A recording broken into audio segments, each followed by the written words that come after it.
Trixie, the Golden Witch. Go to my link tree in the description to find links to everything I've ever done on the internet, pretty much. That, I could find. I'm sure I need to add a few more things. If you know something I forgot, please let me know. Initially I'd forgotten to list my anime list. It's kind of a big deal. So somebody reminded me, now it's in. So, what's up for today? What's going on? What am I talking about? The sheer scale and volume of my ego. I think it drove that guy away just now. I started talking real loud. That guy looked like he had his windows down. And I think I made his stay here unpleasant enough for him to fucking leave. That's called egomania. That's when you've just got so much explosive ego barreling out of you that it sends people running for the hills if they can't catch on your vibe right away. I'm glad. That was the only person that was anywhere near me, so, I out-egoed him.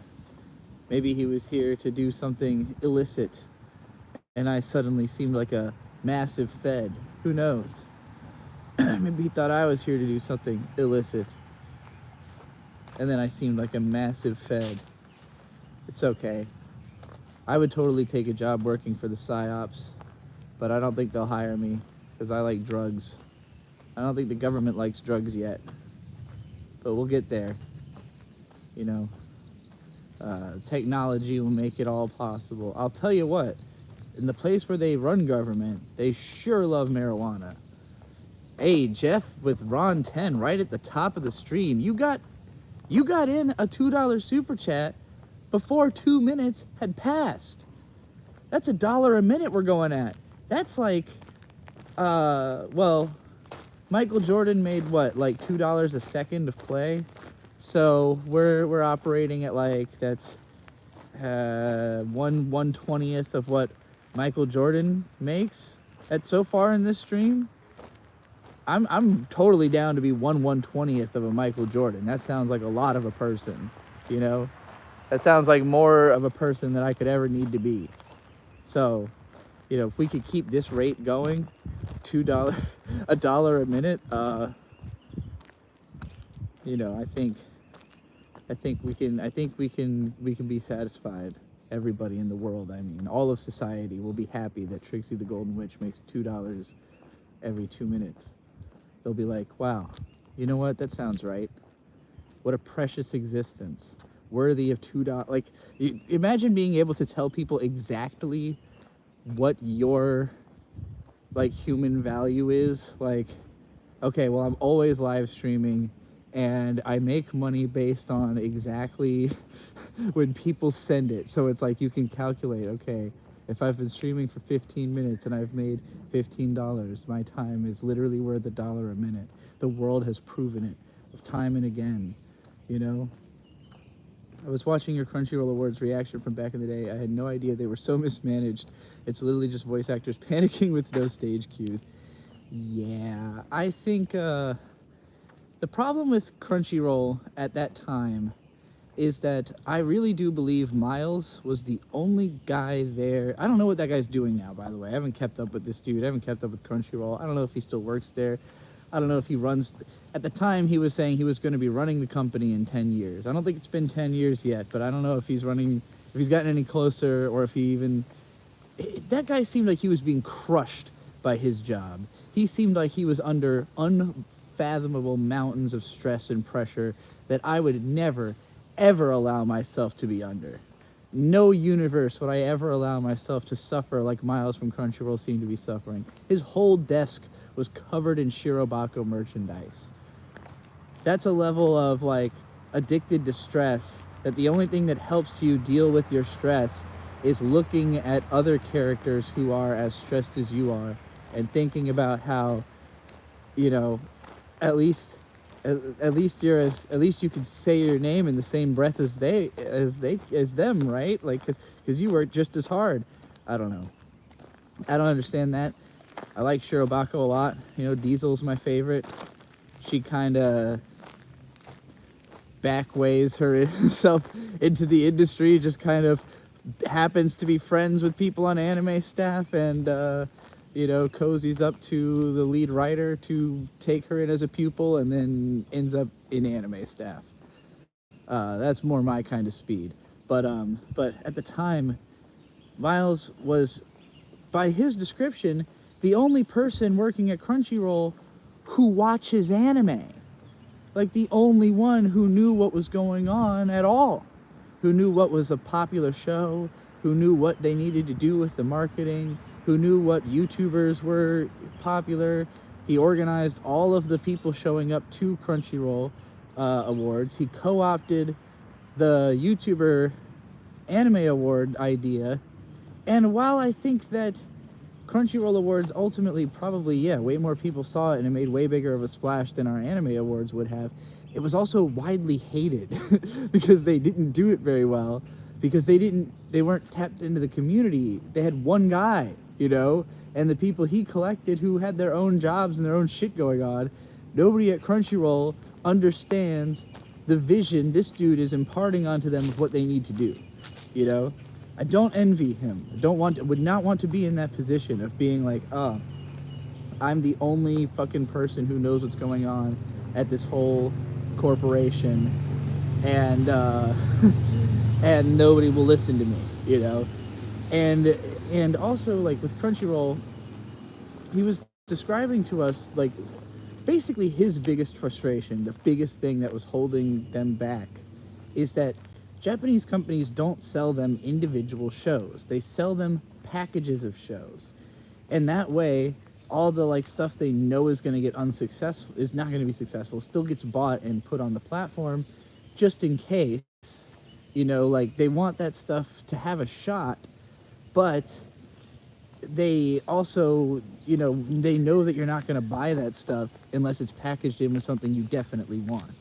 So they would get these packages where it's like maybe one good show and then like 5 fucking shovelware trash, like, nothing burgers that are owned by that same company, that they then have to put all the money into translating and hosting, even though nobody's going to fucking watch it. And they know that nobody's going to watch it.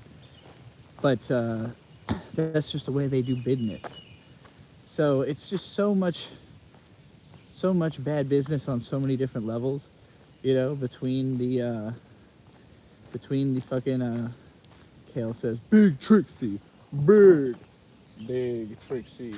Trixie tower in sky, Trixie blot out sun with scale of massive head, big Trixie.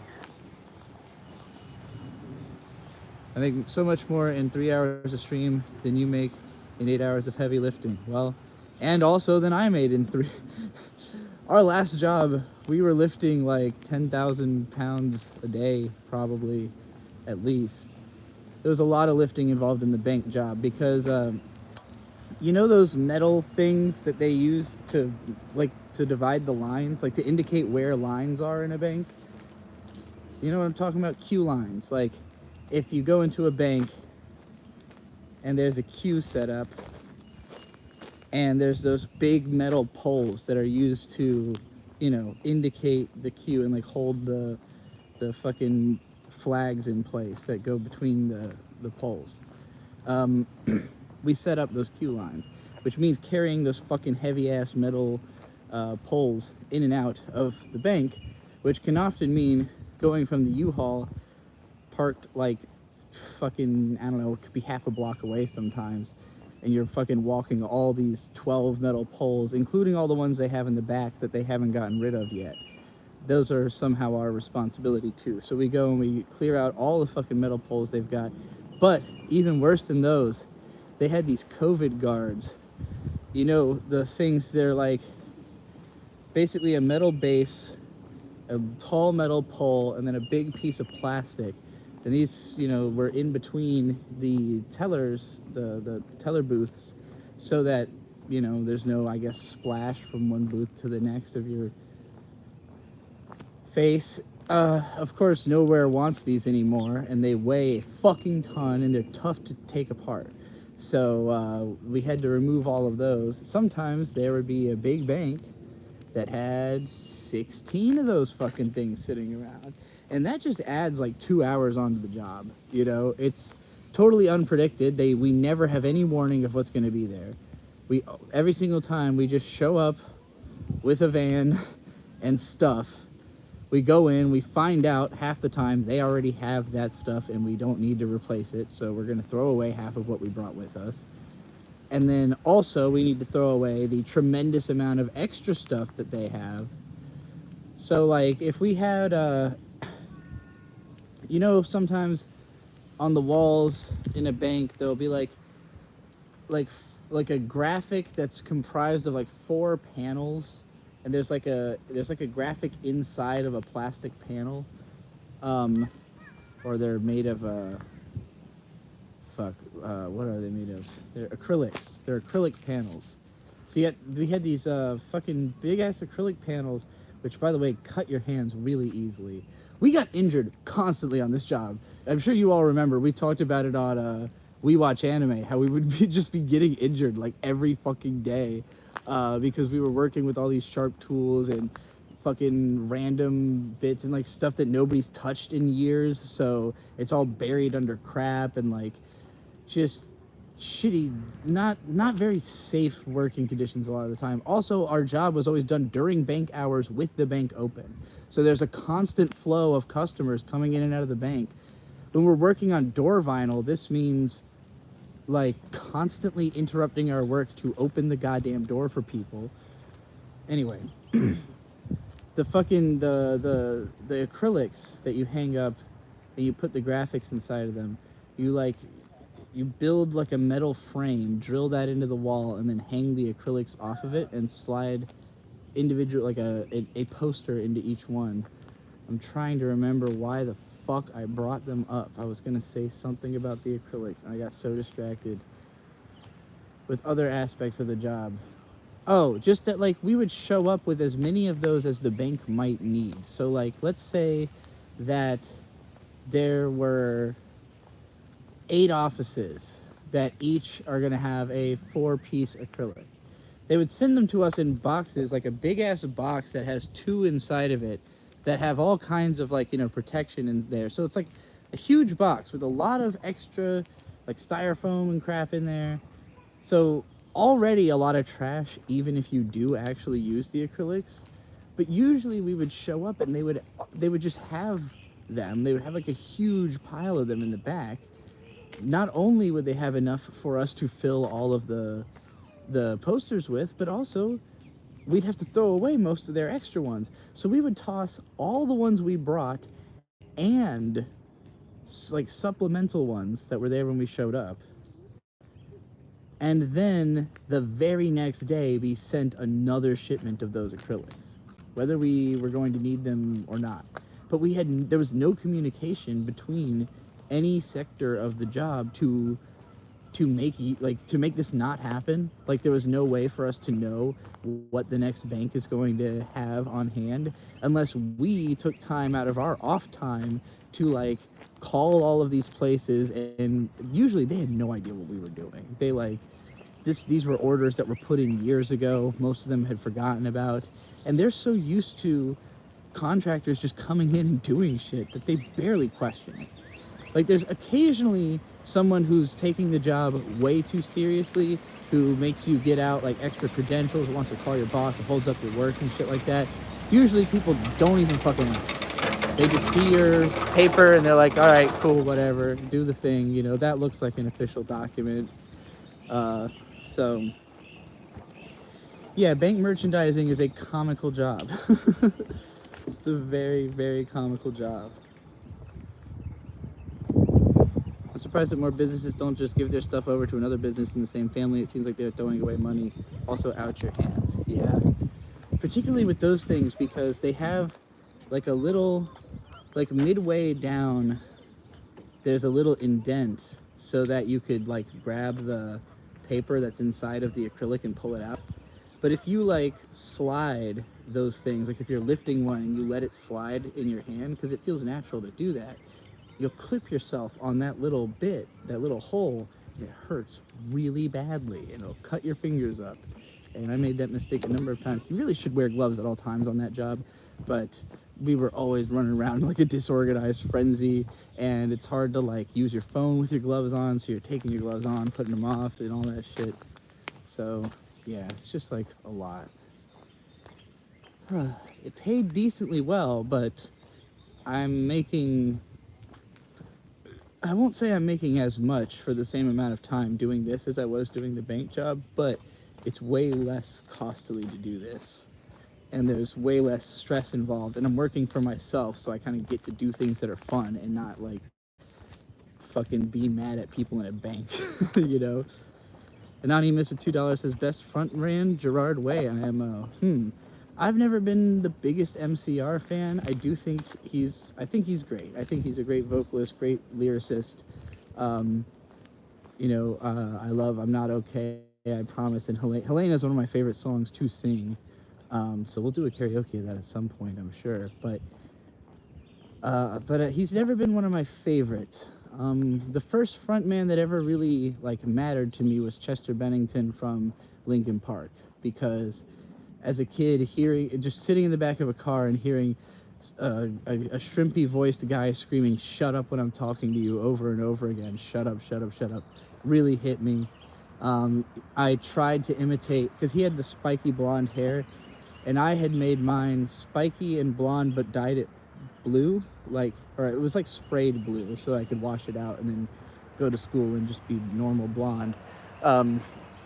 But I did it purely to, you know, to have Chester's hairstyle. I kind of dressed in like the first concert I ever went to. I basically did all this to go to a Linkin Park show, and this was before they were really like huge, so they were like the second or third band up at the Big Day Off, which was like an Ozfest spin-off nu metal show that was headlined by Slipknot. And then it was Slipknot, Disturbed, Papa Roach, Linkin Park, and Mudvayne. But in reversal of that order is what they played. So, you know, Linkin Park was like show number 2 because they just weren't that big yet. And it was like later that year, I think, that In the End like really got popular and became like worldwide success. But my all-time favorite front person is definitely Cedric Bixler-Zavala from At the Drive-In and the Mars Volta and Anti-Mask and whatever else. He's done a lot of stuff, you know. But Cedric's the next level of Chester in a way, where Chester is very just like in your face, full-throated scream, like, you know, here's what I'm feeling, you're gonna feel it, you know. And granted, Chester also doesn't even really write a lot of the lyrics in the songs, you know. He's more of just the performer that was like kind of hired into the band. And of course, him having killed himself, I would not want my biggest hero to be the guy who killed himself because he relapsed on alcohol. You know, Cedric's still alive, that's nice. And he's just the most ferocious small person ever. Like, just a skinny little dude with a 5-octave range that's willing to push his voice into every single corner of what it can possibly do, you know? And as a punk singer, he was the most aggressive, most loud, and while saying the weirdest shit. Like, his lyrics have always been incredibly cryptic, incredibly unique. You know, people have always called it like thesaurus core or whatever. I just think he's a guy who like sits around and looks up words, you know? I think he just knows lots and lots of words, but he chooses to use them in the weirdest fucking ways, you know? And having read the Deloused in the Comatorium short story, that was a big influence on me by showing me like how weird writing can be and still kind of make sense. Like, you could still follow the story even though like what's being described is fucking bonkers, you know? I would definitely say that Cedric, you know, prepared me for drug use through music. They were making music that sounds like every drug they've ever done, which is all of them a lot.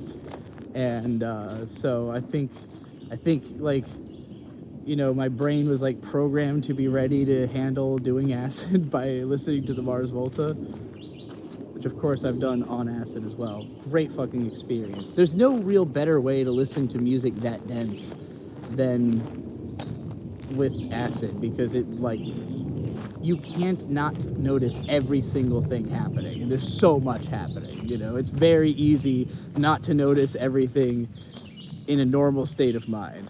So it is very, very good acid music, although it's fucking terrifying at the same time. I'm used to it because I've grown up with it, but I could imagine it being a very harrowing experience if you had never listened to the Mars Volta. You just drop acid and start listening to this fuck shit. You'd be like, I want to die. I feel a little bad. So yeah, I'm gonna say Cedric and leave that as the end of that question. Ron with 10, Jeff with Ron 10. I keep wanting to say your name is Ron because it's the currency is just the word Ron really big. Jeff with Ron 10. My dad gave me $100, so I'm sharing some. Hell yeah. Fuck yeah. Shout out to Jeff's dad. Shout out to that Hundo Bundo. You ever heard the song $100 by Manchester Orchestra? It's one of my favorites. Supposedly it's a story about, well, supposedly, the guy who wrote it said, it's a story about when he was like first married and he was very broke, and him and his wife were about to go buy groceries, and his dad had given him $100 because he knew he needed it, and they're like getting ready to leave and he can't find the $100, and he's like thinks he's lost it, and just like right in that moment is just completely ready for a mental breakdown, just like I can't eat anymore, like just stress overload, panic attack. And so the song, it starts off just like this kind of slow bubbling, sort of paints a picture of just being in the kitchen and being like kind of in a like, I'm trying not to be angry, I'm just confused and sad state of mind. And then it explodes into him just screaming, that's why I'm fine, I am fine, I am fine, I am fine, I just need $100. I am fine, I am fine, I am fine, I am fine, I just need $100 from you and you and you and you and you.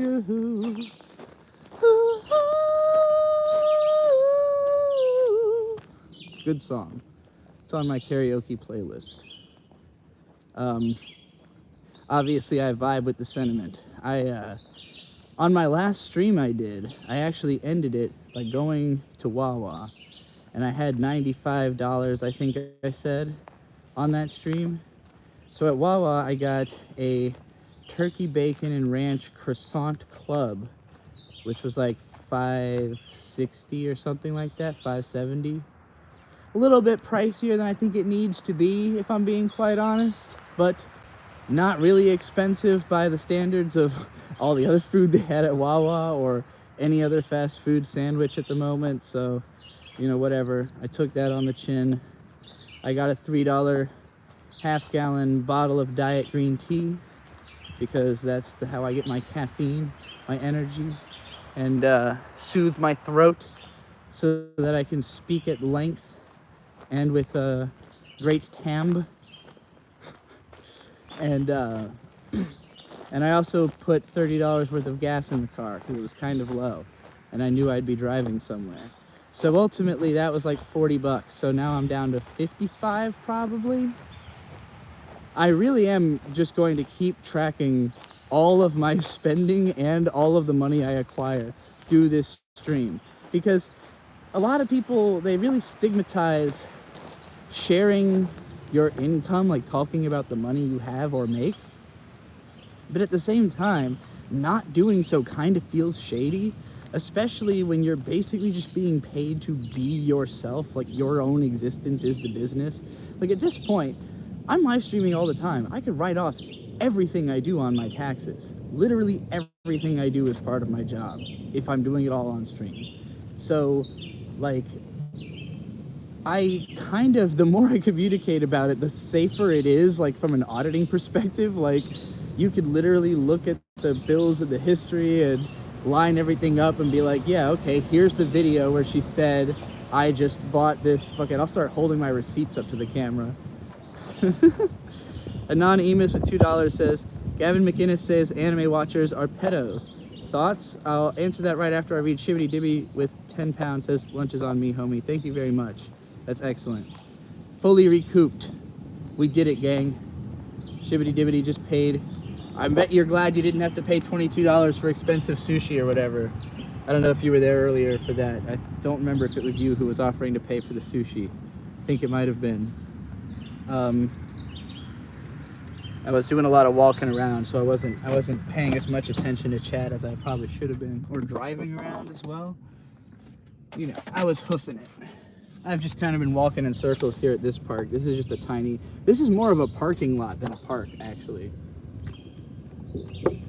It's mostly for the boat ramp and fishing, and I haven't really been going down there because there's a lot of people down there, so I'm not trying to, there's like a lady with some kids. I don't want all that stuff in my video, you know? So I'm kind of staying down here in the dirty, deserted end of the big parking lot. Anyway, Gavin McInnes said anime watchers are pedos. Thoughts? I responded to that. I quote tweeted it and said, nope, just fags. But I don't think anime watching indicates any kind of pedophilia at all. I think there's a pedophilic way to watch anime. If you're like, this reminds me of little girls, I'm so happy. Like, I don't know. I find children annoying. I don't even like a lot of young adults, you know? So, like, for me, looking at an anime character, if they actually do remind me of a child, I am like, well, that character's just kind of annoying, you know? I don't know. I'm sure there's plenty of people who literally are like using anime as a way to express their repressed or active pedophilia, but I also think that they probably are not the people you need to be worried about, because if anime is good enough for them, you know, good. Like, it's not real, it doesn't hurt anybody. Keep them contained in that pen, you know? Keep them in the anime pen.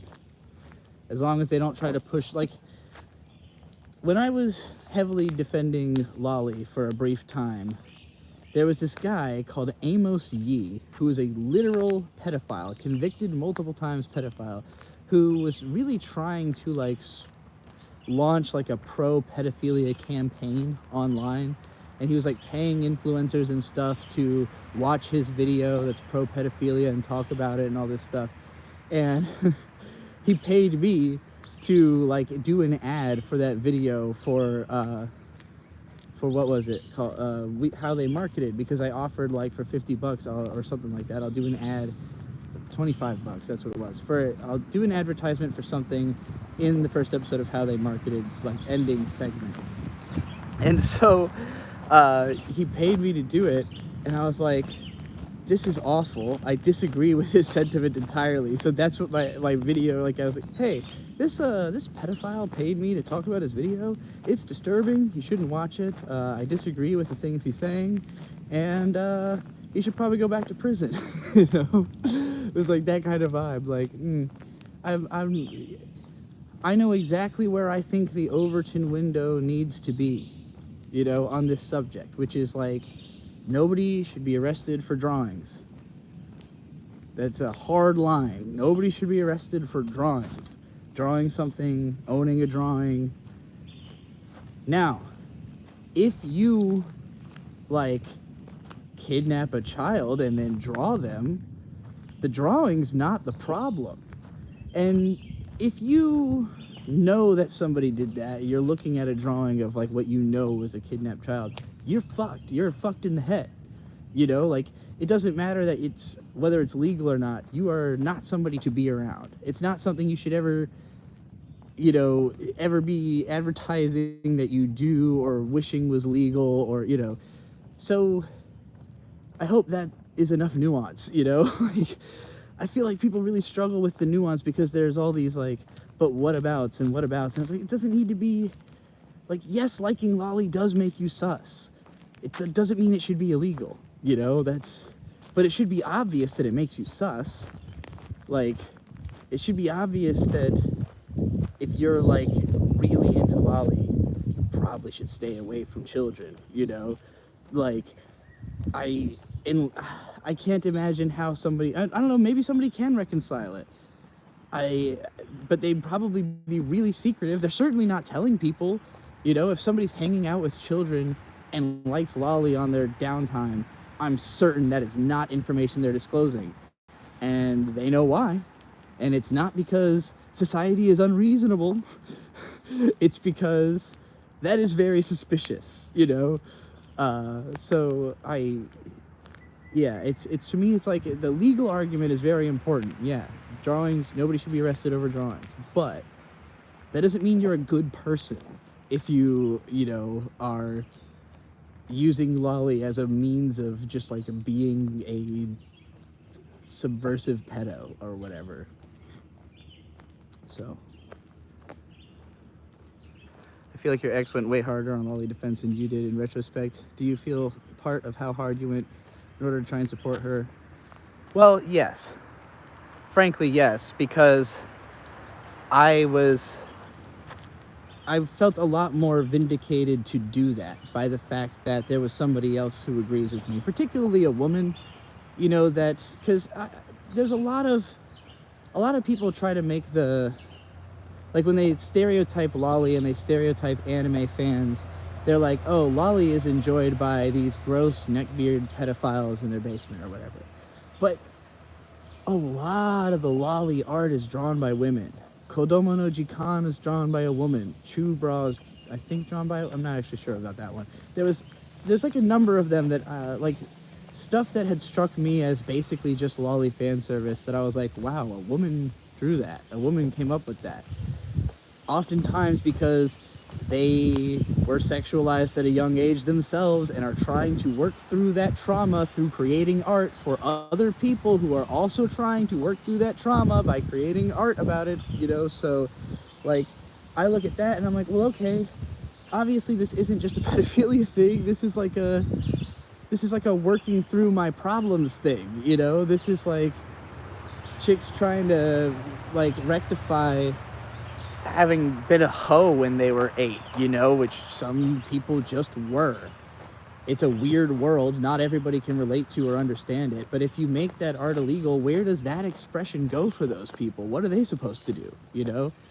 It's kind of like when, like, YouTube will consider a thumbnail to be sexual if there are large breasts in it. They don't have to be literally exposed, but like if you can see most of the boob, but like I could wear the same thing and it wouldn't matter. Like I could probably still be shirtless in a YouTube video and not get in trouble. Like, despite the fact that I've got tits. And I've been in YouTube videos before where I was shirtless, which makes me think like, well, okay, I'm a trans woman. From my perspective, I've always been a woman, so I basically was just a naked chick on video on YouTube, but like, I don't know, how do the rules work, you know? Like, if you have a beard, it's no longer sexual content. You get what I'm saying? Like, when you try to draw these hard and fast lines, things get complicated. But the one easy place to do it is like, if it's not real, it's not real, you know? If it's real, it's real.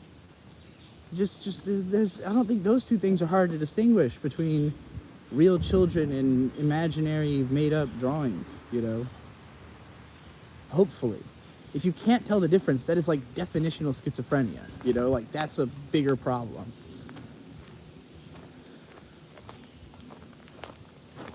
It's like whenever people blame, like, video games for, like, violence, I'm like, most of us know it's not real. If somebody thinks it's real, they were going to think that about any piece of violent media they saw. If they hadn't been exposed to video games, it was going to be something else. Like, something was going to get into their head and you know, give them a worldview because their brain don't work good.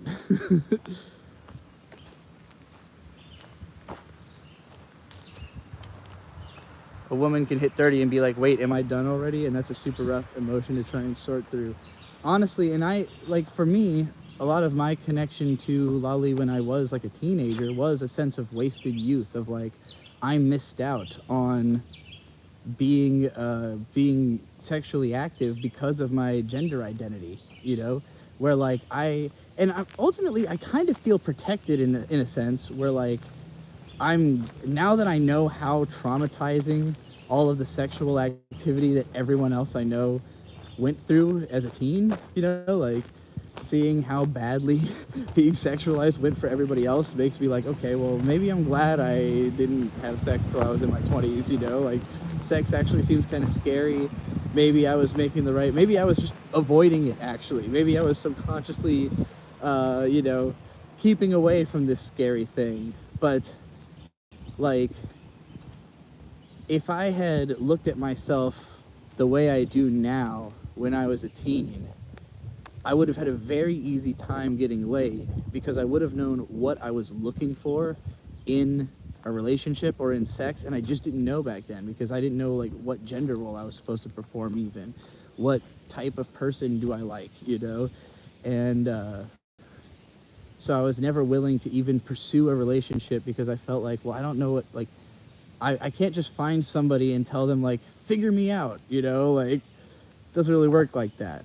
And the first couple of relationships I had were from people who kind of purported that they had figured me out to some degree, like people who were fans of me through the internet, who had seen my content and been like, I think I get you, I think I know what you're about, and I think you're cool, you know. And each of those relationships lasted a little while, and they ended. The one I'm in now, Bird had never heard of me practically at all, you know. He had only a vague notion of who I was, and deliberately had, because of the fact that he knew I had just gender transitioned and had dismissed all of my old content, was like, well, I'm not going to watch a bunch of videos of who this person used to be, you know, before I meet the current person. Which, the fact that that's the way he thinks is a big part of why he's the perfect guy for me, you know? Because anybody else probably would have just, you know, marathoned my videos or something, like tried to get to know me really well so they could talk to me like that. And Bird's just like, well, I just want to know who this person is right now, you know? And the very first thing I said to him when he walked into the house was, bright eyes. And he, I think, decided that I was cool right from that moment. And I didn't realize why until a little bit later, like subtextually, is that most people, after having spent time around him, most people when they meet him, if they're going to comment on his appearance right away, you're so tall. Oh my God, you're so tall. And I don't know if it's just that I already knew he was tall, or that I've spent a lot of time around other tall people. I was not shocked that he was as tall as he is, but I was shocked that his eyes were full of fucking frenzy, you know? Like, he looked scared. He looked like he thought he was walking into like a war zone, potentially, you know? And I was like, hey, you look cool. Like, I think part of what it is that I was expecting a lazy stoner, because he's like a long-haired dude. They had told me he's like their driver, basically. You know, he drives these super long distances. I had seen him posting about how he wanted to live in Montana on Twitter. So I was like, you know, this guy's probably like just a chill stoner bro. And then when he walked through the door and I saw his eyes, I immediately realized, like, this guy is way more intense than I thought he was going to be. Like, this guy is not a laid-back stoner guy. This guy is, like, an anxious, you know, an anxious, intense mover. A mover and a shaker, you know. But I would say Bird's way of life is very much, he's either moving very fast and very intensely or completely not moving at all. He will lay in one spot for 12 hours and just play video games or like watch movies and shows. Or he'll be like constantly like, we gotta go, we gotta do this, everything has to happen right now. Like, my ADHD does not allow for one single second of downtime. We must continue moving. But then as soon as he stops moving, it's just like, and now he is the video game. And then he'll play like, you know, whatever game he's into for like an endless stretch. That's the Bird experience. Bird seems so lovely, and I hope to meet him someday. I'm sure you will. Are you still out in Oregon? Because we were out there last year. We were mostly working, but we were staying for a little while in this fucking bizarre mansion up on the hills above Portland. And Portland is kind of a hellhole, but I like Oregon's a weird place. There's like it's fucking huge, so there's a lot of different areas of it, and some of them are really cool, and most of it is just really white, just the whitest state in America that I've been to, whiter than Utah. I think Oregon is actually whiter than Utah somehow, which is crazy because right up above it you've got Washington State, which is like the most diverse place I've ever been. So like it's like all of the white people from California and Seattle that didn't want to be around all the race mixing, like trickled their way either north or south into Oregon. But then they all calmed down because they got really high, because that's where all of the weed comes from, and it's so much cheaper there. Oregon is one of the cheaper parts of it are one of the cheaper places to live, and especially if you're addicted to marijuana. But luckily legalization is still spreading.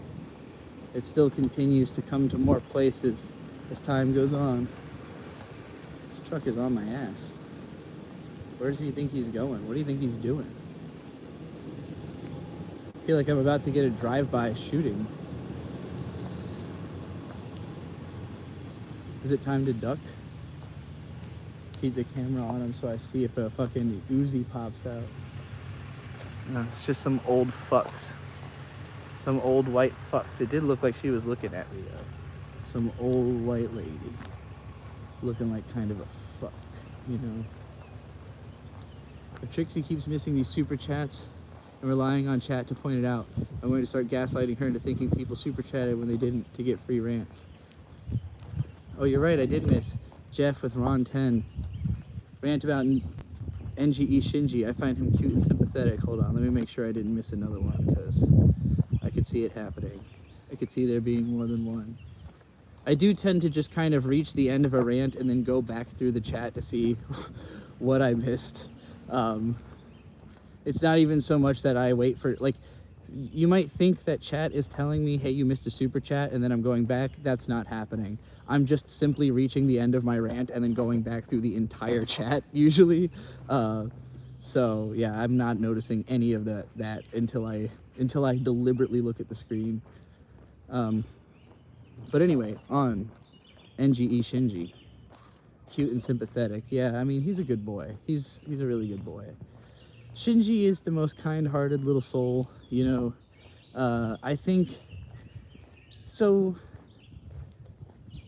The way I see it, because Ava is told so out of order that it's hard to kind of piece together Shinji's life story, but it seems to be that as a kid, like, he was largely raised by his teacher. Like, I don't remember, did his mom die when he was like a baby? Did he ever know his mom? I feel like he has a couple of like infant memories of his mom that play through his head a few times. But I don't think he ever like knew her, and he certainly never knew Gendo. So whoever teacher was, it's safe to assume that Shinji's whole personality comes from that guy who we never meet. We have no idea who this teacher person is. We never hear anything about him except for Shinji saying that he taught him this or that. So like, this was somebody who basically just raised someone else's kid, you know, just a nice dude who took care of Shinji and taught him everything he knows, living seemingly out in the countryside. So, like, Shinji's just used to being quiet and, like, nodding his head and doing what he's told, and, like, I just don't think he's, like, a big thinker. I think he's more of a stare into space and kind of wonder about things person, you know?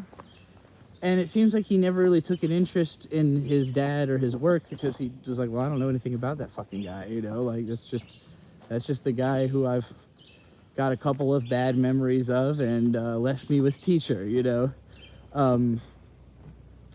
So, you know, he gets resummoned. It's interesting that, like, there never seems to be presented an option for him to go back to teacher. Like, I don't think they implied that he's dead, did they? Why can't he just go back and hang out with him? Because, like, is that where he's headed when he's, like, running away? Because he never says that, I don't think. I don't really know. It's interesting that that character is so influential on Shinji and never, ever shows up in any incarnation of the story. I never really thought about it that hard until just now. That's why it's hitting me so much. But yeah, so then he shows up. Everyone's a dick to him constantly. And, like, from their perspective, they've just all been, like, working at this thing and caring about this thing super hard. And they view it as, like, what justifies all of the stress and all of the difficulty of this job is that they're saving the fucking world. So they all feel like this incredible sense of justice and self-importance about what they're doing. And Shinji comes in and he just doesn't relate to any of that. He's like, what about this world is worth saving? You know, like, I don't see the appeal, like, and, like, initially, you know, he sees Rei, he kind of feels sorry for her. He feels like, well, okay, I don't want to let her suffer for the sake of this. And he doesn't know her yet, but when he actually meets her, she's not really nice to him, you know, so it's not like he gets an immediate benefit from feeling like, oh, I saved your life and you're grateful. It's like, I don't know, he saved everybody and he gets punched in the face and kind of treated like garbage, you know? And then when he tries to run away, you know, Kensuke finally is the first person to, like, show real affection to him. Which, even that scene, I feel like that's an underrated gay scene, you know? Like, Kensuke Shinji is a ship that I wish there was I feel like we could use more of. Everybody's so focused on Shinji Kaoru, but Kensuke was the first boy to show Shinji some real love. And he's a cutie. So let's get the yaoi machine turning, all right? Let's get that yaoi churn and get me some brown butter out of that Shinji. I didn't mean to make that so sexual. Just, you know, cutesy, hand-holdy Shinji and what's his name? I just said it like 5 times. Kensuke. God damn. So yeah, that guy, he kind of makes Shinji realize, okay, maybe I can have friends, maybe it's not so bad. You know, Misato kind of realizes, like, this kid actually doesn't have, like, any support network, so I guess it's gonna fall on me. I know I'm busy with everything else, but I feel bad for this kid because, like, you know, we all are relying on him and we're all treating him like shit, so I'll treat him a little better. And then, like, he's starting to warm up, you know, and then Asuka shows up and she's just a total bitch, but they kind of get along in a weird way, you know? And so you really do feel like he opens up, he grows, he shows his niceness, like, he reciprocates the love he has shown tenfold. Like, people are a little bit nice to him, he gets back in the robot, he saves the day, you know? And people are still harsh on him, like, even after he does all that, you know, he's still got Asuka being jealous, because she wants to be the one saving the day, she doesn't even want him to be doing that, you know? He's still like, well, you didn't have to crush the hospital, my fucking sister was you know, like, there's still that aspect of, yeah, but you didn't make it perfect, you know? It's just like, oh man, he cannot catch a fucking break, dude. Like, everybody lays into that guy the whole show, and he's a 14-year-old kid, you know? I didn't have to deal with anything nearly that stressful, and I could barely handle being alive at 14. Like, I was just dealing with feeling ostracized in high school, you know? Like, I looked at Shinji and I was like, that kid feels exactly like how I feel, but his situation is so much worse. Particularly after he's forced to seemingly kill Toji. Like, when he thinks he has murdered Toji, that I think was the moment that it hit me the most the first time watching the show, that, like, you'd watch this dude like build himself up so much and grow, and he like made friends, and then he's like forced to betray that and to just feel like guilty and fucked up, and like now I don't deserve anything, you know, because I fucking killed my one, like, you know, the service of trying to make things good for people is just leading me to hurt the people that I actually care about. Shitty situation, you know. And you know, in the end of Evangelion. That's my thoughts on Shinji. Kensuke's the camera guy. Toji is the jock who knocks him out with the sister that Shinji accidentally incapacitated by running into a hospital during the first Angel fight. And Hikari is the girl that Toji hooks up with, and they have like a kid in the fucking third movie that never does anything. She's just there. She might have done something in the fourth movie. I can't remember. I can't remember if Toji and Hikari's kid ever actually fucking did anything in the Rebuild movies, or if she was just there for the sake of letting you know that they had a child. Which, like, when I think about it, I think she's like already the age that they were in the show, but only 14 years have passed, which means that they had a kid like at 14. Like, he knocked her up right after like Shinji blew up the world, and Toji and Hikari went, let's have a baby right now. Like, that just doesn't make any fucking sense. That's such a dumb idea. Why'd they do that? I mean, the world is ending, why wait? Well, like, why would you want to bring a child into that? That is not the world to, especially not teen, like, they were literally like 14. I don't know, maybe I'm misreading the timeline. I haven't looked into this that much, but I'm gonna grab a drink out of the car.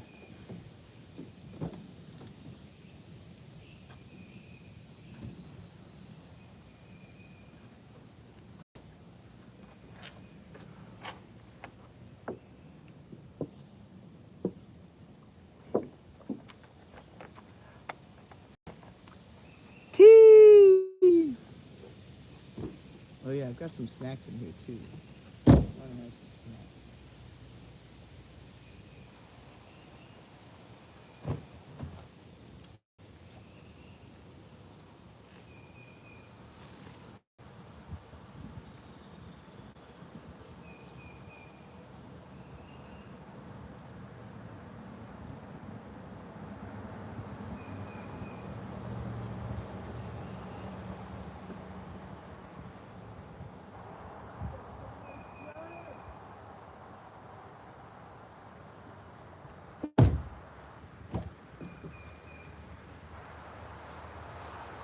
I'm having trouble finding the snacks, y'all.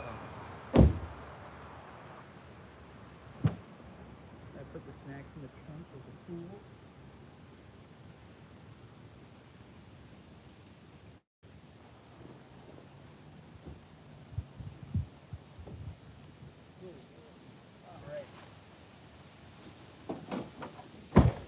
I put the snacks in the trunk like a fool. Alright. Chobix.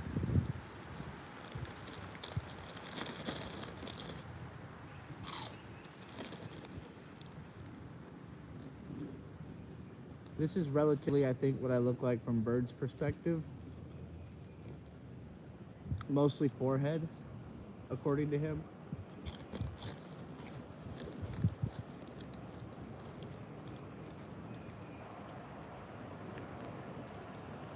These are wheat chips that kind of look and taste like pork rinds, but they're just barbecue flavored.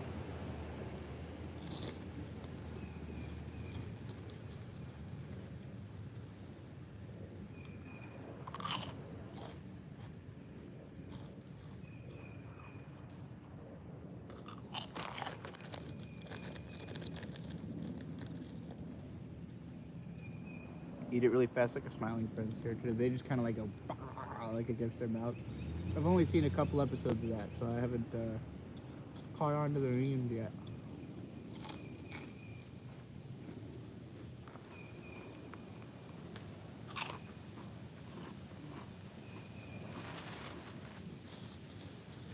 guess the other chips in here are birds, so let's put this back.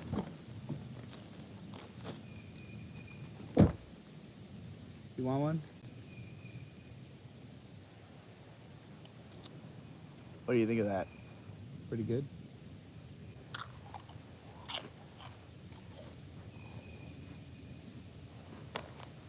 Looking like I could kick some serious ass. I don't know, I'm pretty small.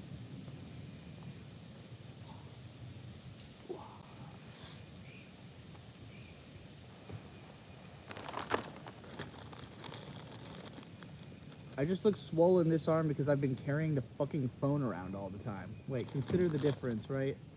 That looks much less intense because I've been holding the phone like this for literally hours out of the day. Look at how unmoving my arm is. Barely any shake. Used to have very shaky arms, but you carry a camera all day, all the time. It's also interesting how defined my tan lines are in this lighting. Like you can see exactly where a t-shirt would go right there.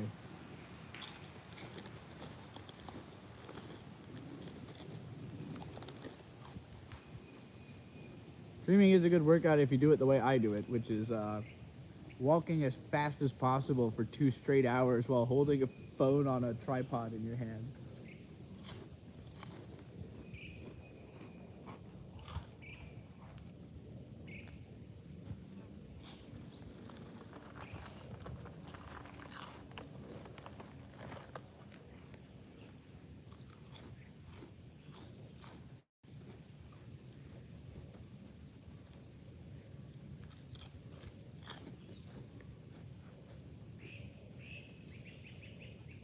Oh boy, it is hot as a bitch out here.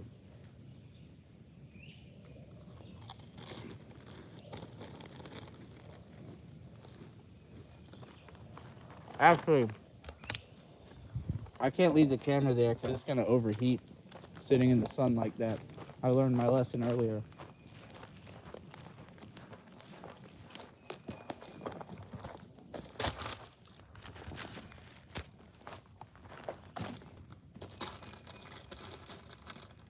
Continues eating chip.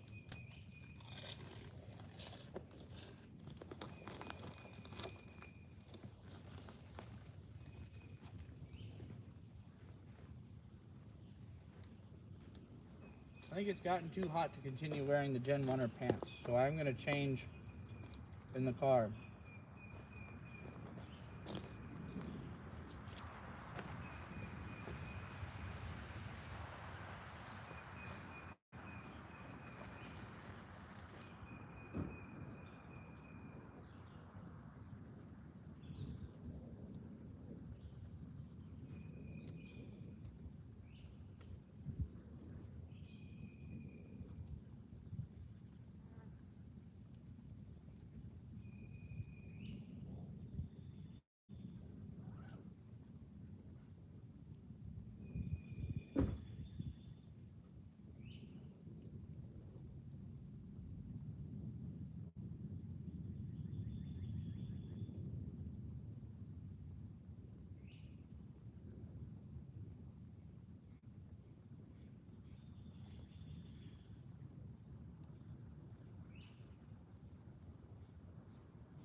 Okay.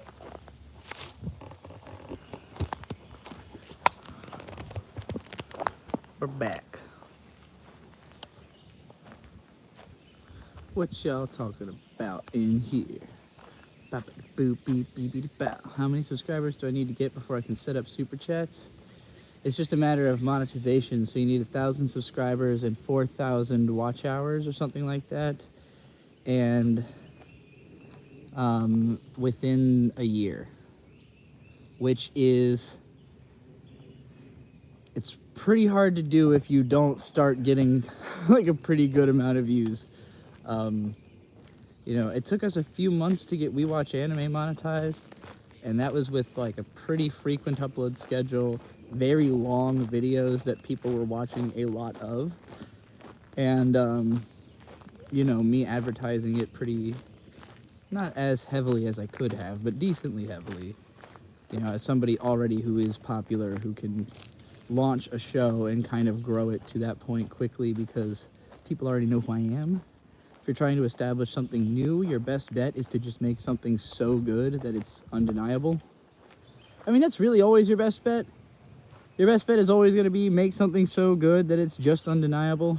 But once you reach a certain level of celebrity, you do kind of just have people like everyone watching the stream who think you're cool and who kind of just there for you, you know, more than for you doing like something so amazing. That said, I aims to find myself towards doing something so amazing as to be undeniable. I just have to come up with what that thing is. And you can't force it. You can't just sit there and think hard enough and make it appear. Usually something happens, right? Like Kendrick and Drake beef, that was a very big activation moment for me of like, oh shit, like culture's calling my name, you know, I gotta hear the cry. There hasn't been anything anywhere, I mean, there's gonna be a long time before a cultural moment that powerful happens again, but there hasn't even really been anything relevant. You know, Diddy, there's all the Diddy stuff. I don't care about that. Never been a big Diddy fan, so it doesn't really, I don't feel it on that like personal level, like Kendrick, Drake. You know, there's gotta be some kind of gestalt moment for anime or whatever coming. I mean, right now it's Pride Month, so I'm pretty much leaned in on the, hey everybody, it's time to be gay. But I don't like it being too broad, you know? I don't want it to just be general pride, you know? Obviously, I being an anime expert and kind of focused in on asking people to send me anime-related pride items. So any pride items you've got, especially anime pride items, please flood me with them. I've been getting the tiniest trickle. Barely anybody has sent me anything. I'm looking for everybody to send me everything. So please flood me with pride items, whatever they are. You can go to my Twitter and see some pride items I've retweeted or tweeted today. You know, if you need to get a sense of what is a good pride item, go check out anything I've retweeted or posted on Twitter recently. I don't have a P.O. box yet. This is less about physical items than it is about conceptual items. But once I have enough money to open a P.O. box, I'd be interested in doing it. It was a fun thing to have before, and I'm sure that people will want to send me and Bird some cool stuff. So, you know, some people don't have money, but they have stuff they're not using that they don't want to have to sell. So it can always be helpful. But I definitely don't need any more shitty magazines or things like that. Yeah, the JoJo Siwa, that didn't affect me at all. I didn't know who she was until people started making fun of her for her image change. That's literally how I learned who that person is. I'm just too old to have ever been demographically affected by her, you know? So, yeah, basically didn't even know that person existed until like a month ago. And now my whole opinion on her is she needs to become a wrestler. Like the whole thing she's doing right now is perfect for wrestling. It all makes sense if you're a wrestler. She's just not a wrestler. So I don't know. I think that I don't think the image change is the problem. I think it's the context of it. But that's just my opinion as somebody who found out who she was through that controversy. Only old heads care about the Kendrick beef. I guess that makes me an old head, man. I've seen more just people caring about that beef than I've ever seen care about something happening that interested me at all. Like, I've never had something that I cared about that I got to see so many people care about. Like, it was magical in that sense. But I don't know if anybody else has watched like literally hundreds of videos about the Kendrick and Drake beef, but I have. I followed a lot of channels on the basis of that you know, algorithm putting everything about that into my feed.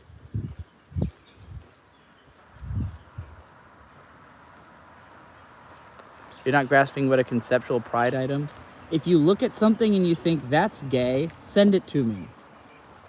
You know an anime that's gay, you know a manga that's gay, you know an image that's gay, you know a joke that's gay, quotation, you know a gay person, you got a cool picture of a gay friend, you got a picture of you doing gay things, you got like a meme that says gay on it really big, you got like fucking, I don't know, a gay movie, a gay historical document, some information about somebody who was gay once in the past, you know, quotations that indicate pride. Literally anything that makes you think about gay pride in any way, shape, or form is a pride item. And I want all of them. And no one is taking it very seriously yet, which is going to force me to not shut up about it for as long as it takes. I hate doing that. I hate when I have to repeat myself over and over and over again because I feel like nobody's listening. But, you know, I just simply haven't received anywhere in the vicinity. I mean, I've practically exhausted all the pride items I've gotten. Everything I got, I posted it on Twitter or retweeted it already. So, like, functionally, I'm out again. I should have so many I can't run out. I should be ending my stream, going over to Twitter or Discord and feeling immediately overwhelmed by how many pride items I've received and closing the app and waiting till I get home to deal with it. That's the emotions. I don't want to feel like I pull over at 7-Eleven and I've got time to go through every single pride item and make posts about all of them and then continue on my day. That's like preposterous that it would be that few. There's 36 of you right now. If each one of you sent me 10 pride items, I'd have more pride items than I could deal with today. It can't be that hard. It cannot be that difficult. You must know some pride items. You must have something.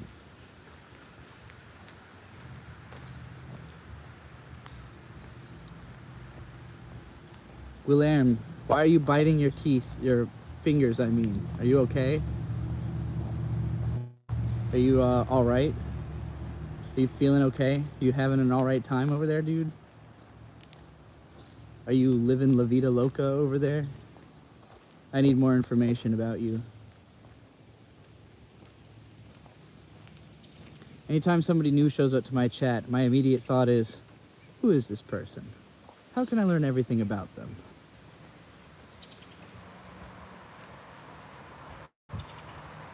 Where do I send it? Twitter, Discord, Golden, you know, my link, I have a link tree literally right there in the description. Every single place you can find me in the known universe is on my link tree.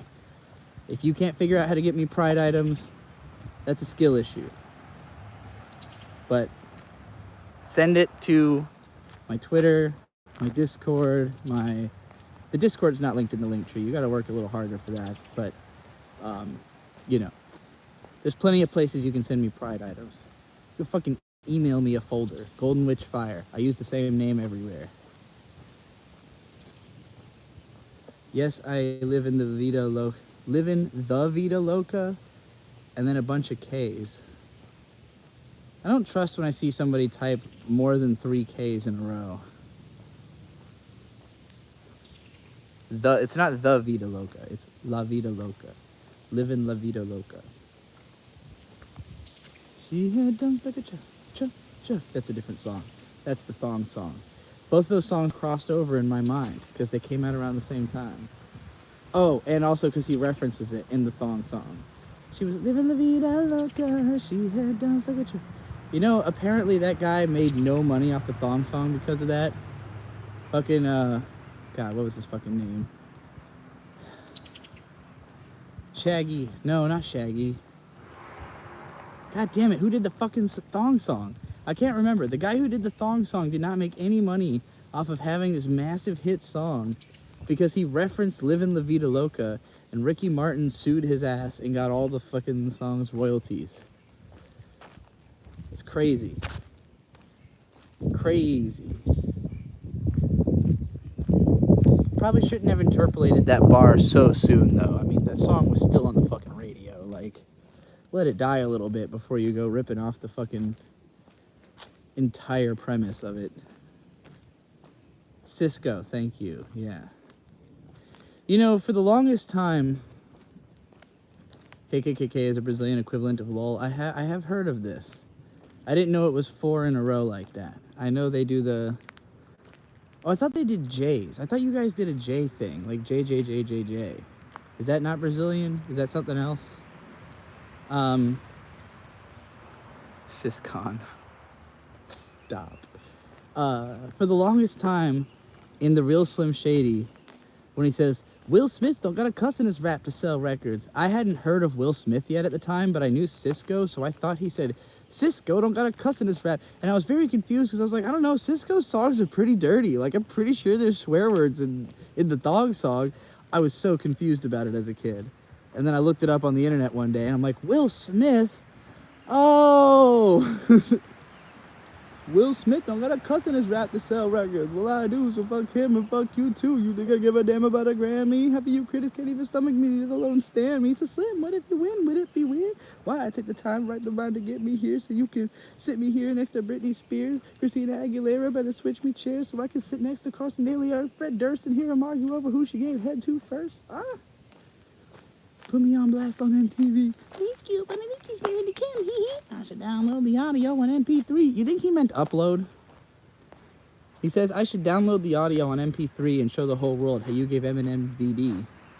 And I've always been thinking about that too. Like, because when I was a kid, I knew what a download was. And I always thought he was saying, but I didn't know, actually, I didn't know what an MP3 was until a couple years after that. So I probably had this thought a couple years later and was like, wait a minute. So he's downloading an MP3 to show the whole world how she gave Eminem VD. I think he means he's going to upload the audio on MP3, right? To show the whole world. But like nobody knew the difference at the time. Like people probably hadn't... People did not know the word upload until like 2007. Like when YouTube introduced the word upload to the world, it became way more in use. Because I used to hear people say download to mean upload all the time. Like, oh, I'm going to download this video to the internet. And I'm like, no, you're going to upload the video. You're going to download, you know. Gary always with $2 says Leviticus 18:9. I don't know what that means. Sounds like an aspect ratio. I know that gorilla song, Leviticaso, Deuteronomy. Snatch a piece of my wondering. This did fly like yondering. Skinner too light, skinner boot light, frameless too light. Where's the waitress?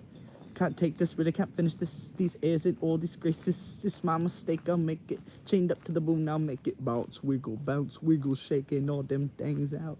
Chemical cutthroats, bout to blow the brains out. Cut to the game, this ain't no pain. I'll show no shame, I'll blood this game. I'll twist the game, I'll push this frame as flame as day. No to what these say is say. No to what these do is do. It's you know who and you know where. We's about to take it there. We's about to make it clear. We happy on, we lonesome. The lone jump to the beat hard from start to finish. 10 spoons of spinach. The soul in the spillage. The cup that runneth over. We turn up the oh God. Marquez Brownlee ratio. It's the Siscon Bible verse. Oh no. Like, love thy sister in her taco hole or something? What the hell is the Siscon verse? God, who did I... Oh, yeah, Pussy Gangsters. That had some... That's what I was, like, imagining in my head when you said Siscon. Although I guess he doesn't really refer to a sister, necessarily. Do not have sexual relations with your sister, either your father... Okay, so it's the anti-Siscon. It's the siscon is a sin passage. Do not have sexual relationships with your sister, either your father's daughter or your mother's daughter, whether she was born in the same home or elsewhere. Yeah, it's not a good idea. That's one of the better Bible passages, because you'll have deformed children, and you know, kind of like everyone in the family kind of has to like pretend that you're not obviously fucking, you know, like, hey, I'm pretty sure those two are low-key fucking. Everybody's like, shh, yeah, don't tell her husband that.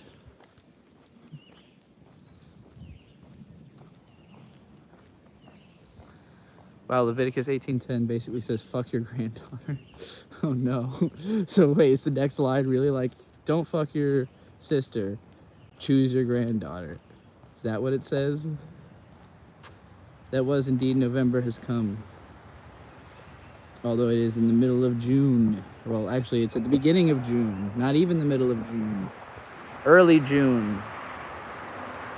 Where the June bugs are a-playing. I didn't want to say this when Bird was here earlier because I'm afraid, I don't want him to have to think about this while he's at work. But when I cleaned up the tent this morning and I lifted up the sleeping pads, there was a cockroach underneath our sleeping pads. Mid-size, you know, just a sleek, thin, brown roach right underneath the sleeping pads. So we literally slept on a roach. Probably, unless it got in there afterwards, but yeah, Newport News Campground is the buggiest goddamn campground I've ever been to, and I can't say I have any eagerness to ever return during the summertime. Maybe in winter when the bugs are gone. But I got more fucking, here, let me show you all the bites I got. I got so many goddamn bites. I can barely see the fucking phone. Okay, what I hate about this whole vertical streaming thing is you can't turn your phone sideways in any way or else it screams at you. So I'm gonna go put my leg up on the fucking car so I don't have to lean the phone down and get it mad at me for rotating the screen. Okay. Fucking, you could see I got bit like 3 times consecutively here. Here, something that feels like a spider bite down here. Like, I think that one is probably like more serious. That, or it's just because it's on my ankle, like, and it's getting worked all day, it feels more inflamed. Then we got a bunch of them over here. So yeah, I got chewed up on the legs. I got one on the back of my hand, somewhere around there. And I got several directly on my ass. I don't know if you've seen, I hopefully haven't been visibly scratching my ass, but I got one like right under my ass cheek and one directly in the middle of my ass cheek. So definitely unpleasant. A lot of bug bites. There were so many fucking, when I was putting the cooler in the car, I had to swipe like 10 daddy long legs off of it. Like, they were all over it and they wouldn't get off. So I just had to keep like brushing daddy long legs away. Fucking the whole place was covered in like those big ants, like weird little things that are similar to ants but different in enough ways that you're like, oh, that's not an ant, but I don't know what it is. Fucking, you know, moths and butterflies, and I saw a gigantic millipede at one point. Fucking way too many bugs. And I had thought I had seen some kind of big-ass, weird, like, cockroach-esque bug on a dock at one point during our first stream, but I didn't say anything because I only saw it for a second and I didn't want to believe it was real. But seeing the roach in the tent this morning, I was just like, well, a younger me would have been thinking about this for the rest of the day.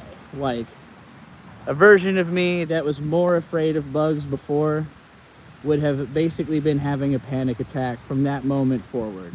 So I was just kind of glad that I didn't feel that way. I was like, well, at least it was under the sleeping pad.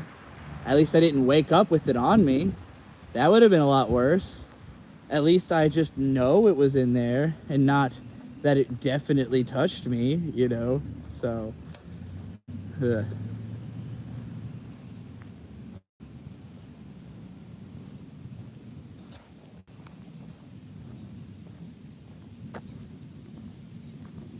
Tripsy going through the Chimera ant arc because of all the bugs eating me alive.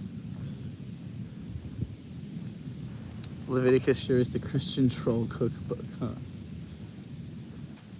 I guess so. Ellen says, I like how among all the weird don't be gay stuff, they also tell me to not present my child to Moloch. Guess what I'll do if I ever have a child? I don't know what Moloch is. That's not that snake that Alan Moore worships, is it? Isn't that Moloch? Hey, Landon's here. What's up, Landon? Pew, pew, pew, pew, pew, pew, pew.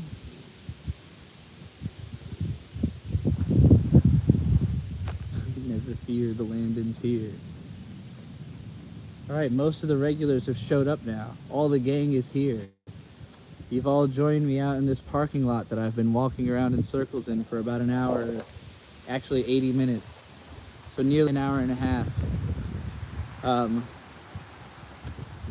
Pretty much just chilling here until Bird gets off work, which is at 2, so I'll probably end the stream in like half an hour and then go pick him up and then start another stream at some point later once we've gotten farther away from where he works.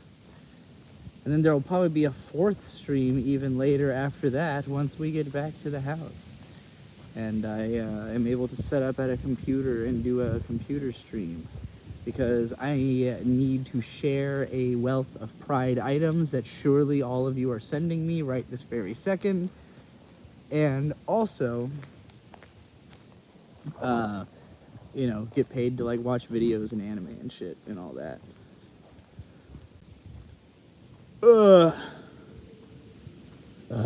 Here we go. That's the burp I was trying to get out.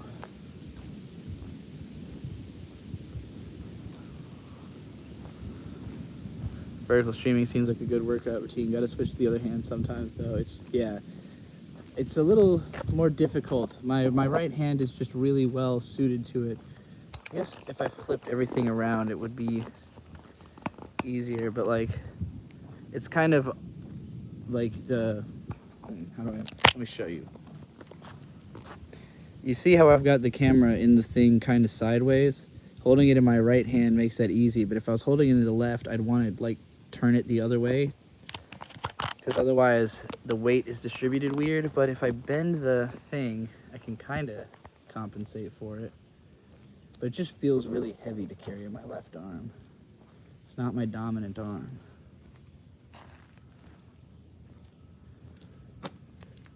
Oh, it got really quiet. Wind died down. Well, let's go back to the dock area once again. There's fewer people here than there were earlier. Maybe I'll be able to go out onto the dock without disturbing anybody. I'd like to see where the people fish and all that. People are now speaking, I assume Portuguese in my chat, and I can't read none of it. Someone pay Trixie $100 to watch 3 episodes of that shit. Of which shit? Oh, the Grandma and Grandpa Turn Young Again show. We did watch the first episode of that, Bird and I. And we were mostly put off by how much of it was just lusting after them. Like how much of it was just about how hot they are now that they're young. I've heard that cools off a bit, but, you know, we were kind of... Bird was excited to watch it because he's like, oh, cute show about old people regaining their youth. And it's like the whole thing is about how fuckable they are. Well, that's not really what I was hoping for, you know, like, because you don't want to think about your, like, you want to think about your own grandparents becoming young again and getting to have fun. You don't want to think about, like, lusting after them in a bizarre, incestuous frenzy. Just weirdly incest-driven show. It was like, wait, this is not where I thought this was gonna go.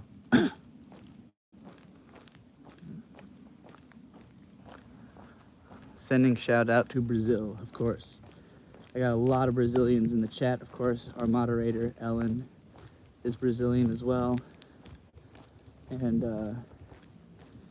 you know, I'm really hoping I can afford at some point to invest in Portuguese translations, Brazilian Portuguese translations for my anime videos, because I think they would do really well in Brazil with Brazilians, I guess. But I can't afford that right now, so we'll keep that in the back pocket as a plan for later.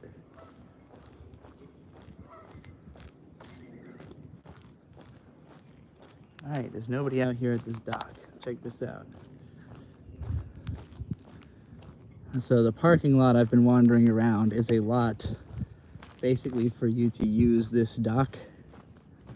But obviously most people are using this to house their boats. It doesn't seem like nobody's boating today. Seems like a great day to be boating. I'm surprised that nobody's using these boats. Maybe they're all at work and they're gonna boat later. This is very fucking quiet out here. Somebody was fishing out here when I got here. So, I guess they're done. All of these other docks, these are all private docks on mansions. These are all just really rich houses that have docks, their own docks.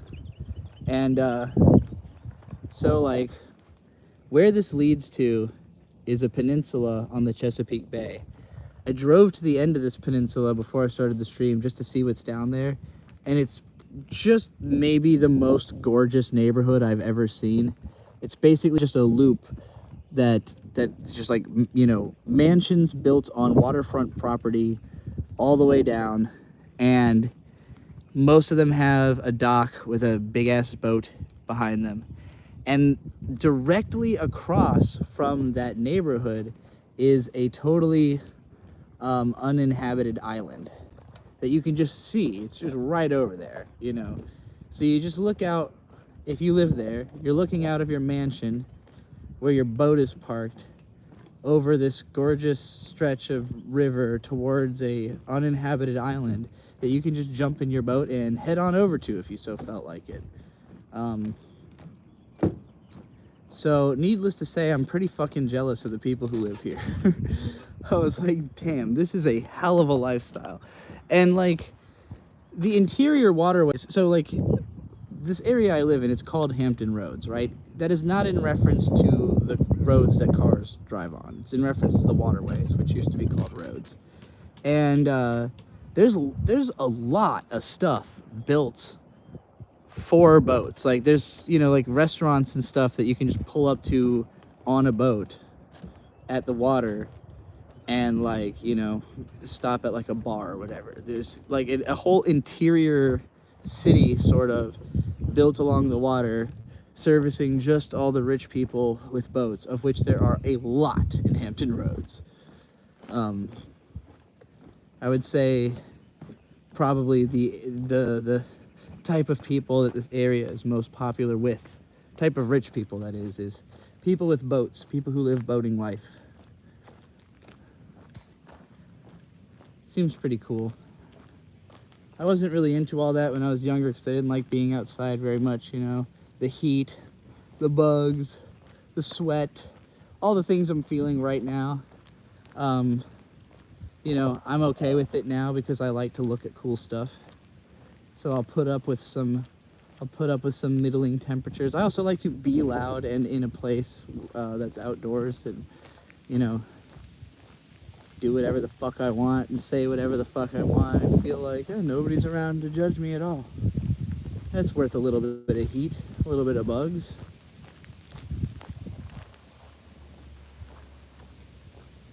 It is actually kind of strange that nobody's here anymore. Like, it's such a beautiful day. This is, I mean, I guess there's not much here if you're not a boater. Like, it is just a boat dock and a big ass parking lot. Cause all the slots are so that you could fit a car with a boat, like this guy. That guy, like the slots are all extra big. But I can't imagine this place ever like fills up unless there's like a convention that happens here or something. Your dad's out on his boat? He just got back from the Dominican though. That's cool. Didn't know your dad had a boat landing. That's ill. Man, y'all are really having a serious ass conversation in a completely different language in this chat. Anybody who speaks English still here. I appreciate the Brazilian camaraderie, but I can't read none of that. Freaky deaky Dutch. I don't speak freaky deaky Dutch. What is that from? It's a Jack Black quote, right? I can't remember where that comes from.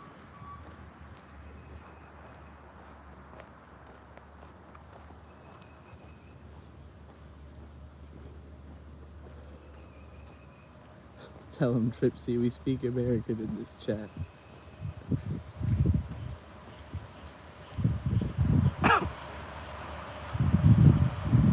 Cause I'm proud to be an American. But they're also American, you realize. Because Brazil is simply South America. So everyone here is speaking American. Now granted, Brazilian Portuguese is like a loan language from, but so is English, right? So I guess they both could be considered American languages. American English and Brazilian Portuguese. They're both American languages.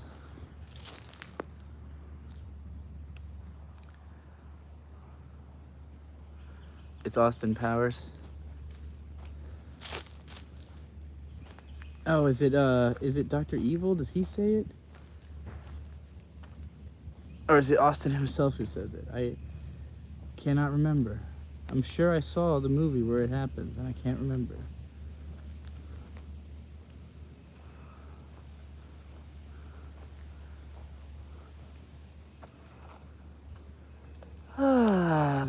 Feeling lifted, y'all. All right, if I don't get a super chat within the next minute, I'm ending this stream early. I've gotten fed up. I've gotten pissed off. I've decided I'm now angry until I get super chats. Do I seem angry enough? Hold on. How about that?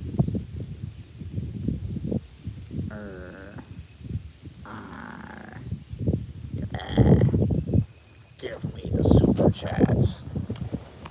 This chat could either go, this stream could either go for another 15-20 minutes, or it can end in 2. It all depends on you.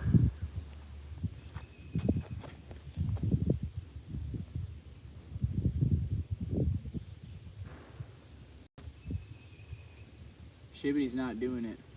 The torch has been passed.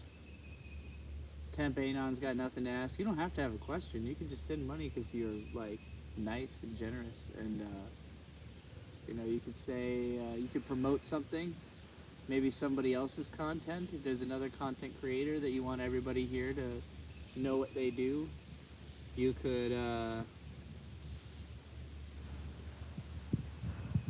just pay for tomorrow's lunch or dinner or whatever. Today's super chat is constipated. Sock Rabbit with $2 and some woobly eyes. All right, Sock Rabbit's bought more time for the rest of you. All right, we'll do it. We'll continue going. I still want more super chats, but we'll continue going just for the sake of Sock Rabbit. Sock Rabbit did it for the rest of y'all. Congratulations. Everybody survived. All it takes is one person to pull through, you know? I don't know how like on the Titanic, nobody else like saw the iceberg and went, "Hey Cap, like steer that the other way," you know? Like, nah, they just let it hit the iceberg. Not one person stood up to say anything. But that's not how it works here. We never hit icebergs in this chat. Landon says Sock Rabbit is my god. It's true. Sock Rabbit is, at least for right now, actually God. Sock Rabbit the GOAT. I think we all agree.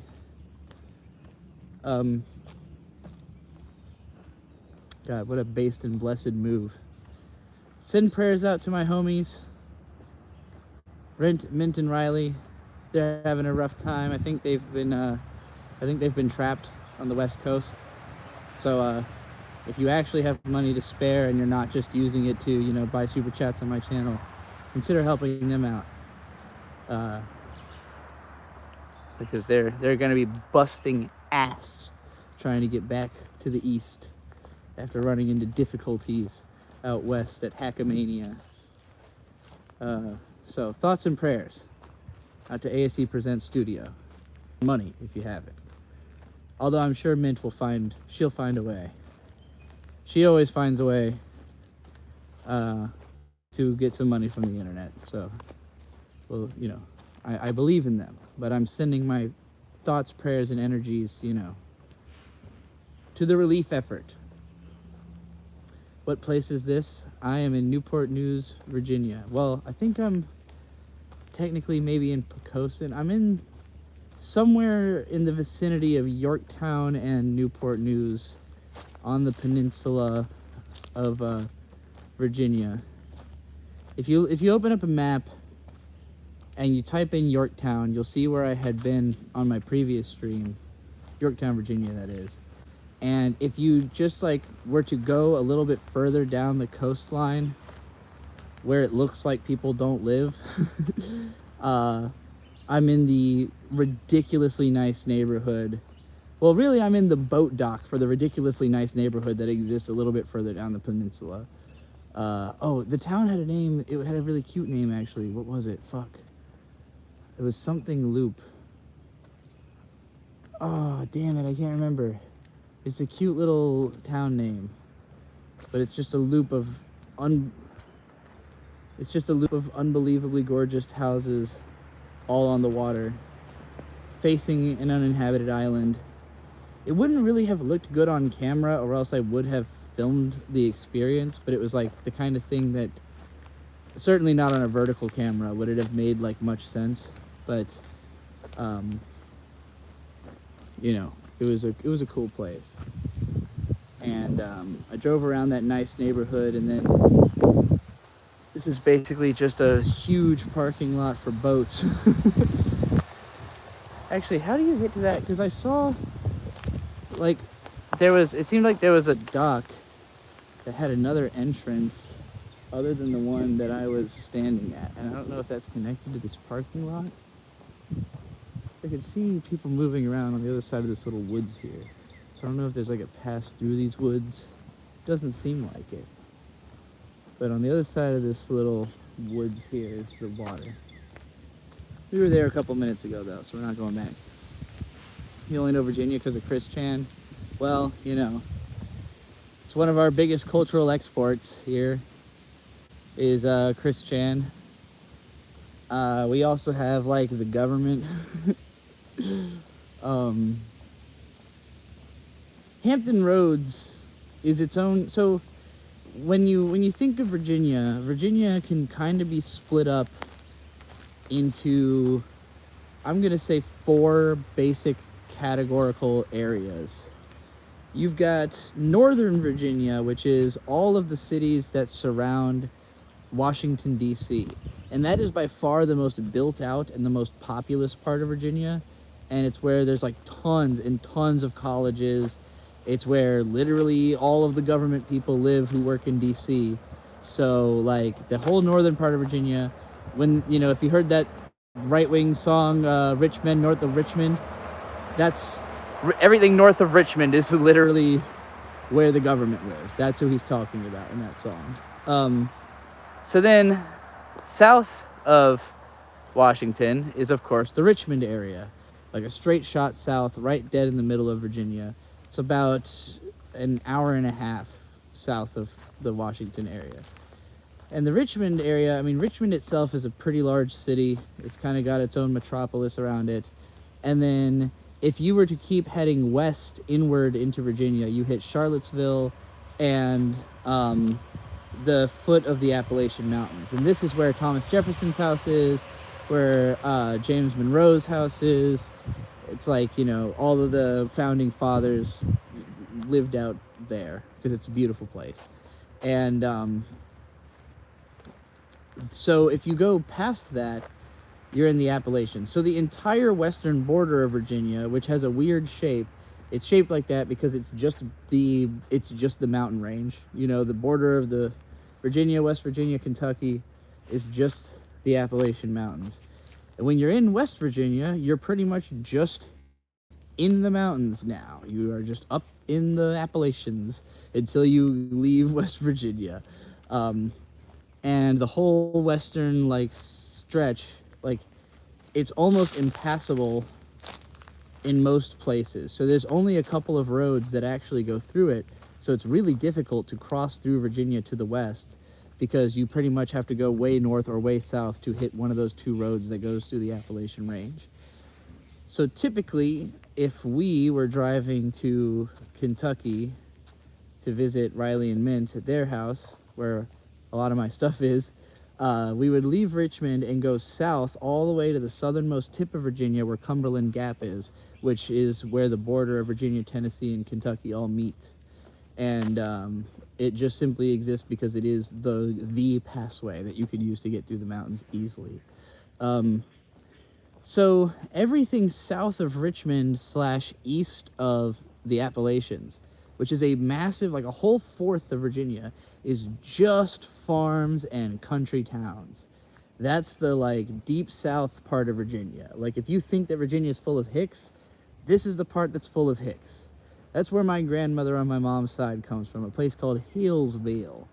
Hillsville is far enough off the highway that you would not just simply pass through Hillsville. You would have to have a reason to be going to Hillsville, you know? So, yeah, it's a lot of Virginia is the middle of nowhere. And then, if you head south of Richmond and east, there's this little pocket of the entire shoreline, all the peninsulas on the shore, and in the bottom right corner of Virginia is Hampton Roads, and it's like 7 massive cities, just in terms of land size, unbelievably huge, not that population dense. Like there's a lot of people. Virginia Beach is the 41st biggest city in the US by population. By land size, it's got to be in like the top 5. It's fucking huge. The only place I've been to that's more spread out is Oklahoma City, more obviously spread out for like a similar population density. Yeah, Virginia Beach, it's massive. Half of it is farms and half of it is suburbs, and it's all of the Hampton Roads area. These cities are so large because the waterways just cut all the way into the land, and there's a ton of it is just unusable swampland that you can't build on, and the rest of it is just like every little sliver of usable land has something on it. So if you're trying to get anywhere, you have to be going to that place. You know, you have to be following the road that goes there. There's not like a grid structure. There's not like, oh, you could take, you know, if you missed the exit, you could take another road. Nah, like you got to take exactly the direction to get there, because it's probably like a micro peninsula of some sort. You know, there's probably water intercutting its way through the community. So it's a very wet place and a very flat place. But you got Virginia Beach, Norfolk, Hampton, Newport News, Yorktown, Portsmouth, Suffolk. Those are like all the big cities. And then there's like a couple of ones that aren't really like, nobody mentions that they exist, but because like if you live there, like you still have a Yorktown address, but actually you live in Gloucester or Tab or fucking Poquoson or whatever. So yeah, all of that's Hampton Roads. Huge area, culturally indistinguishable. Like all of it feels exactly the same. It's a crazy amount of land area to feel as consistent as it does. But you can go fucking almost anywhere in Hampton Roads and feel like you're in the exact same place. It's very consistent. And everyone who lives here is from somewhere else. The only people who are born here are older than shit. But all the young people left, and all the young people that are here are either military, because we have several naval bases, several army bases, several air force bases, or they're like from New York and they came here because it's cheaper than New York, or they're from Atlanta and they came here because it's less dangerous than Atlanta. Anyway, it's 1:30 now. I've got about 10 minutes. If I get one more super chat, I'll answer it. If I don't, this stream has to end. So I'm gonna give it another minute. If I get another super chat, I can rant for a solid 10 minutes about it, and then this has to end anyways. But we can make a determination right here, right now. Do you have the salt? Do you have the stamina? Do you have the speed? Do you have the seductiveness? Do you have the strength? Do you have the subordinates? Do you have the self-esteem? Do you have the subscriptiveness? Do you have the susceptibility? Do you have the style? Do you have the systematic structure to send a super chat right now? Anybody? Do you have the sanctuary? Do you have the sanctimony? Do you have the soliloquy?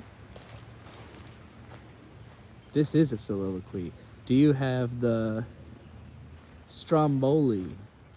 Because I'm getting hungry and I could use a stromboli right about now. You're thinking about it? Well, you better think quick because you only got a fucking like 30 seconds or else I'm just ending this shit right off. You don't got time to think. You got to make decisive action. You know, I'm building a real militant force here. I need people who are willing to fucking throw down at a moment's notice. They hear the call to action. They hear the call to action and they go, you know, I'm doing that. You know, if you tell somebody to jump and they say how high, that's too much hesitation. You were just supposed to jump. I didn't tell you to ask me a question in return. I say jump, you jump. You ask how high, I slap you in the face. That's how this works. Alright, nobody's paid me any money, so it's over. See you all later. Probably. I gotta go pick up Bird. And, you know, figure out what we're doing. Peace out. Biatch!